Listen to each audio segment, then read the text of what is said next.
We begin with breaking news tonight. Police say a 7-month-old infant is dead following a shooting at an apartment in Spartanburg. Police say it happened on Collins Avenue early this morning. As of right now, investigators are continuing to work to determine what led up to that shooting.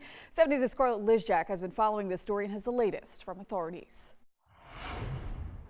Around 4:15 Sunday morning, officers with the Sparber Police Department were called to an apartment on Collins Avenue after receiving reports of shots fired. Once on scene, officers say they found evidence of gunfire, and inside the home they found 7-month-old Zymir DeMarco Smith with a gunshot wound to the neck. The Sparber County Coroner's Office says emergency services brought the baby to the hospital. So our scene was actually at the hospital. The child was picked up by EMS and brought into the hospital. They were trying to save the child's life. Despite efforts to save the child's life, he was unresponsive and later pronounced dead. Spartanburg police believe the infant and his mother were asleep when several unknown suspects fired multiple rounds into the apartment. Spartanburg County Coroner Rusty Clevenger says senseless tragedies like this one need to stop. Here's the sobering fact.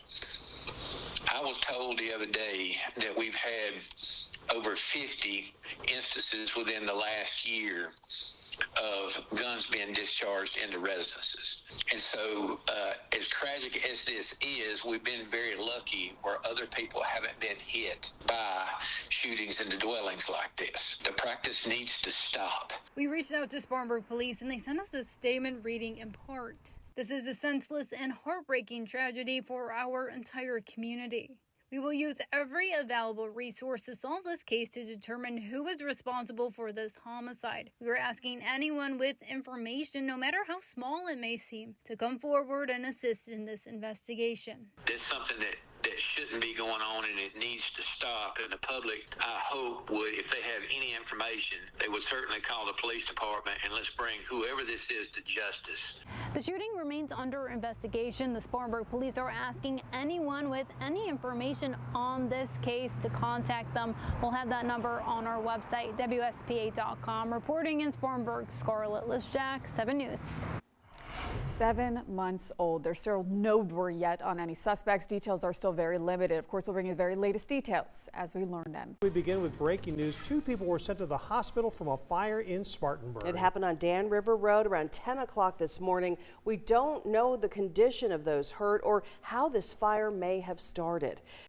A 7 News consumer alert now. The South Carolina Department of Motor Vehicles says another text scam is going around. Officials say scammers will message people attempting to collect toll fees or payments for unpaid tickets. If you receive these types of messages, officials say you should ignore them and do not click on any of the links provided. The DMV says they will never text you for personal information, but you can validate it by calling them directly. We have more information on steps you can take to protect yourself online at WSPA.com. Well, the 2025 wildfire season is expected to be longer than usual. Dry conditions and high temperatures in the west have fueled this year's largest fire, just 12% contained.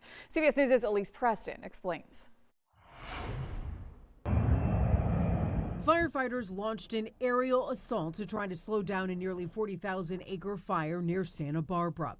The flames forcing evacuations in 2 Southern California counties. The Gifford fire started Friday and has quickly become the 2nd largest wildfire to burn in California this year. First 24 hours, it doubled in size. So this is a very rapidly fast-moving fire. The wildfire in Arizona's Grand Canyon National Park is now the nation's largest at well over 100,000 acres, reaching mega fire status. The flames began almost a month ago and destroyed the historic Grand Canyon Lodge on the North Rim. Utah is under a state of emergency. So far this year, nearly 700 wildfires have ripped through the state. The massive Monroe Canyon fire is now at more than 58,000 acres. Smoke from Canadian wildfires is hovering over the Northeast and upper Midwest, with millions under air quality alerts. Eyes burning, stuffy nose, and stuff like that. The smoke is not stopping tens of thousands of music fans today in Chicago who are enjoying Lollapalooza. Here in California, there are now extra resources to help fight flames. The state just added new Firehawk helicopters to its fleet. Those choppers can hold up to 1,000 gallons of water. Elise Preston, CBS News, Los Angeles. Well, thank you. 7 News is your local election headquarters. Some news just in. We're hearing Republican Representative Nancy Mace is officially running for governor of South Carolina. She made the announcement on her campaign website earlier today and is expected to formally kick off her bid tomorrow morning. In a social media post, Mace said President Trump needs America First governors and that South Carolina needs a fighter. Her team is calling tomorrow's event a major address in the future of South Carolina. The campaign also announced a series of town hall style events planned across the state throughout August. Now, Mace joins a growing list of candidates hoping to become South Carolina's next governor. That includes Lieutenant Governor Pamela Evette, Attorney General Alan Wilson, Senator Josh Kimbrell, and Congressman Ralph Norman. Governor Henry McMaster is term limited, making him ineligible to run for re-election.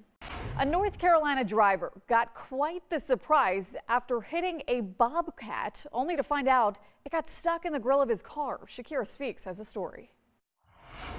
It's not something you see every day. It's very rare to get a bobcat call, let alone have the bobcat still be on scene. There wasn't anywhere else this bobcat in Lincoln County could go.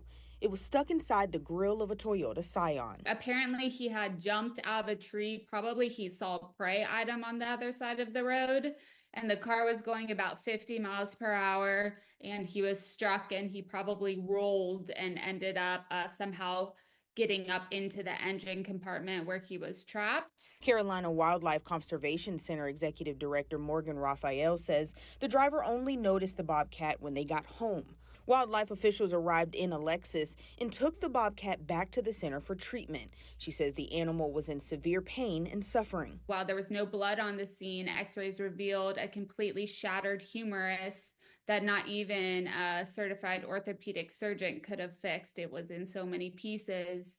So the best decision for him was to end his suffering. He didn't deserve to be in a cage. Raphael believes people living in previously rural areas with a new home and business construction will see more wildlife. The center receives more than 50 calls a day about animals in the Charlotte area. She says calls regarding fawns have gone up 300%. This links back to the big piece of land that's being deforested around there, probably pushing the bobcat into a more urban area, which caused this accident. The state has spent about $1.3 million a year on the state's wildlife action plan since 2005, working to save as much wildlife and natural habitats as possible. North Carolina State University extension worker says rapid growth is literally cutting into where wild animals live. In 2022, there were 10.7 million people, causing a drastic loss in wildlife habitat across the region. Know the boundaries, know how to stay safe, and coexist with them, because we're never going to get rid of them, and they're just trying to survive.